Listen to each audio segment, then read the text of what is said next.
Our average consumer thinks that companies just put in whatever they want. They think we put in hormones, they think we put in steroids, they think we put in like 12 antibiotics, and all those antibiotics are present in the meat.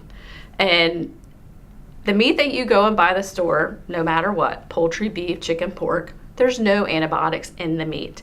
We are federally required by law to follow what's called a withdrawal time, and that withdrawal time is on the label of the product. And as a veterinarian, it's my responsibility to read the label and find out that time, so that allows the bird or cow's body to process that antibiotic and get it out of its system. A lot of the antibiotics we use just tend to stay in the gut. That's where they work. They work in the intestines of the chicken.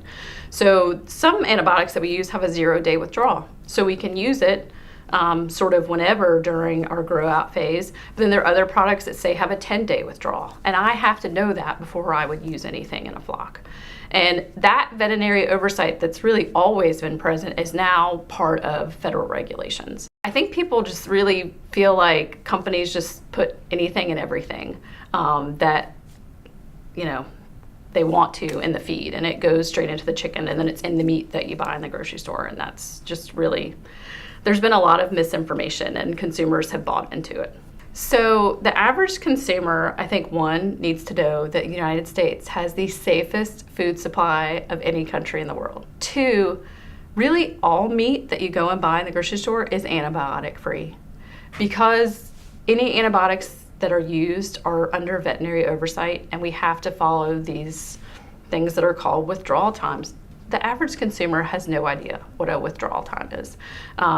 So I explained that there's a federal regulation that I have to follow as a veterinarian, that I cannot administer a drug that I know would enter the food chain. So I have to follow this number of days before the birds go to processing. So that's the second thing. And then I also tell them there's no hormones and no steroids added to any meat ever, well, any poultry meat. And then the only birds that are raised in cages are potentially leghorn type egg layers.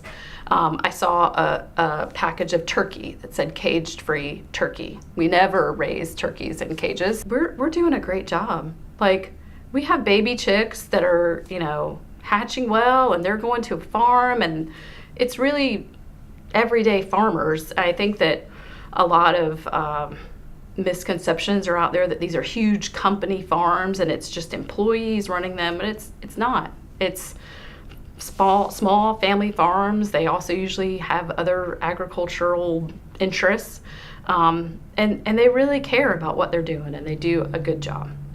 And I think that's the message we need to start sending to the average consumer is, wow, this is raised on a farm. It's not raised in a factory. And that's where a lot of like these Chipotle videos and things have come out, where it depicts our industry as a factory, and they promote all these factory farms, but it's not what our industry is about.